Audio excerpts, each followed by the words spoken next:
சின்ன ஊர், ஒரு பசுமை நிறைந்த கிராமம். அங்கே வசித்தாள் மாலதி என்ற பெண். ஏழை குடும்பம். கூலி வேலை பார்த்து வாழ்வில் வாழ்க்கையை நடத்தி வந்தாள். அவளுக்கு ஒரு 10 வயது மகன், கார்த்திக்.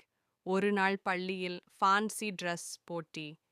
எல்லா பிள்ளைகளும் ஒவ்வொன்றாக சிங்கம், போலீஸ், டாக்டர் போன்று வேடம் கட்ட வேண்டியது. ஆனால் கார்த்திக்கு வேடம் எதுவும் இல்லை. பணம் இல்லாததால் அவன் வெறுமனே பள்ளிக்கு செல்ல தயங்கினான்.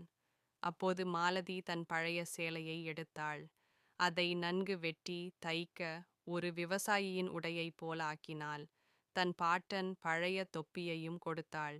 "நீ விவசாயி போல போ மகனே, நம் உணவை உண்டாக்கும் நாயகன் விவசாயிதான்" என்றாள். அந்த நாளில் எல்லா குழந்தைகளும் அழகாக இருந்தார்கள்.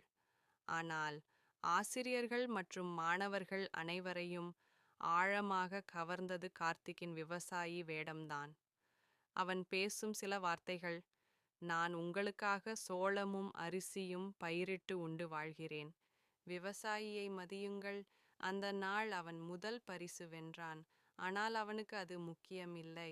அவன் முகத்தில் ஒரு பெருமிதம். "அம்மா தைத்த இந்த உடையில்தான் நான் வெற்றி பெற்றேன்" என்ற உணர்வில்.